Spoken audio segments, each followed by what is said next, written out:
और महिलाओं का अपमान करने वाले ऐप पर सख्त कार्रवाई को लेकर शिवसेना सांसद ने केंद्रीय मंत्री अश्विनी वैष्णव को एक पत्र लिखा है। इसके साथ ही पेगासस जासूसी मामले को लेकर विपक्ष का हंगामा जारी है। इन तमाम मुद्दों पर शिवसेना की राज्यसभा सांसद प्रियंका चतुर्वेदी से बातचीत की हमारी संवाददाता ममता चतुर्वेदी ने। वक्त बातचीत करने के लिए हमारे साथ मौजूद हैं शिवसेना से राज्यसभा सांसद प्रियंका चतुर्वेदी जी। इनसे बात करते हैं।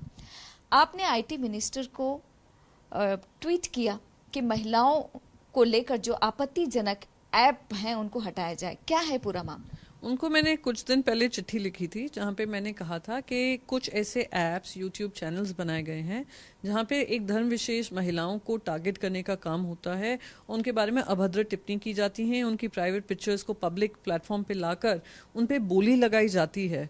तो इस तरीके के ऐप्स हमारे देश में चलें और उस पर कोई कार्रवाई ना हो, ऐप्स को बंद करा दिया है, पर जो लोगों ने ये ऐप बनाया है उन पे किसी तरीके की कार्रवाई नहीं हुई है। एफआईआर दर्ज है पर इन्वेस्टिगेशन स्लो हो रहा है। तो मैंने कहा है कि ये महिलाओं से जुड़ा हुआ मुद्दा है। सोशल मीडिया प्लेटफॉर्म्स का इस्तेमाल इस तरीके से किया जाता है कि उनको चुप कराने का काम किया जाए, उनको कमोडिफाई किया जाए, ये खत्म होना जरूरी है। एक स्ट्रांग मैसेज जाना जरूरी है कि एक तरफ आप जब बेटी बचाओ बेटी पढ़ाओ करते हैं, दूसरी तरफ आप ओलंपिक्स में जो वो उनकी परफॉर्मेंस है उसका श्रेय लेने का काम कर रहे हैं, तो इसकी जिम्मेदारी आप लेने से क्यों झिझक रहे हैं, समझ में नहीं आ रहा है।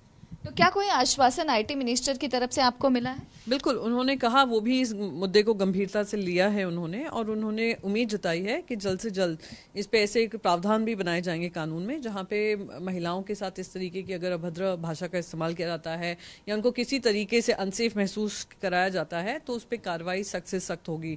मैं उम्मीद करती हूँ वो अपने शब्दों पर खरे उतरेंगे और इसको प्रायोरिटी देकर महिलाओं को एक फीलिंग देंगे, आश्वासन देंगे कि आज हमारी सरकार हमारे साथ खड़ी है। इसके अलावा देखा जाए तो संसद का मॉनसून सत्र चल रहा है और लगातार हंगामे हो रहे हैं। अब राहुल गांधी तमाम तकरीबन 14 विपक्षी दलों को नाश्ते पर बुला रहे हैं। क्या आपको लगता है कि जरूरी है जासूसी कांड को लेकर सभी विपक्षी दलों को एकजुट हो जाना, क्योंकि ये देश की सुरक्षा से जुड़ा हुआ मसला है? बिल्कुल, नेशनल सिक्योरिटी का मुद्दा पे किसी तरीके का कॉम्प्रोमाइज नहीं होना चाहिए और सरकार को अपनी जिम्मेदारी से भागने को उनको ये मौका नहीं देना चाहिए। साथ ही साथ 3-4 ऐसे मुद्दे हैं जिसको हम एज ऑपोजिशन एक कोहेसिव यूनिट बनकर हम उठा रहे हैं। वो किसानों के अधिकारों का मुद्दा हो, जो किसान बिल पास हुए थे उसको वापस लेने की बात है, प्राइस राइज को लेकर है, इकोनॉमी को लेकर है, कोविड मिसमैनेजमेंट को लेकर है, वैक्सीनेशन को लेकर है। इन सब पे विस्तृत से चर्चा हो और जहां पे विपक्ष अपनी बात रख सके और जनता की आवाज बनकर इन मुद्दों को प्रखरता से रख सके, ये हमें सरकार से मांग है। और अगर सरकार से भागने के काम करेगी तो हम भी उनके साथ कोऑपरेट नहीं करेंगे। तो क्या आपको लग रहा है कि जिस तरीके से हंगामे हो रहे हैं लगातार, सरकार बच रही है जवाब देने से जासूसी मसले पर? बिल्कुल, जिस तरीके से आप पूरे देश विदेशों में देख रहे हैं कि इमीडिएटली जैसे ये खबर सामने आई, इंटरनेशनल प्लेटफॉर्म्स पे आई, इंडिया में भी रिलीज हुई, तभी सारे देशों ने उस पर इन्वेस्टिगेशन शुरू कर दिया। यूएस ने भी उसके बारे में आपत्ति जताई है। इजराइल खुद ने उस सॉफ्टवेयर कंपनी के ऊपर इन्वेस्टिगेशन किया है, एक सीनियर ग्रुप बिठाया है जिस पे इन्वेस्टिगेशन हो रहा है। जिन जिन लोगों के एनालिसिस हुए हैं फोन के, जो राफेल डील से जुड़े हुए थे जर्नलिस्ट, उनके फोन टैप कराए गए हैं, ये भी साबित हो चुका है।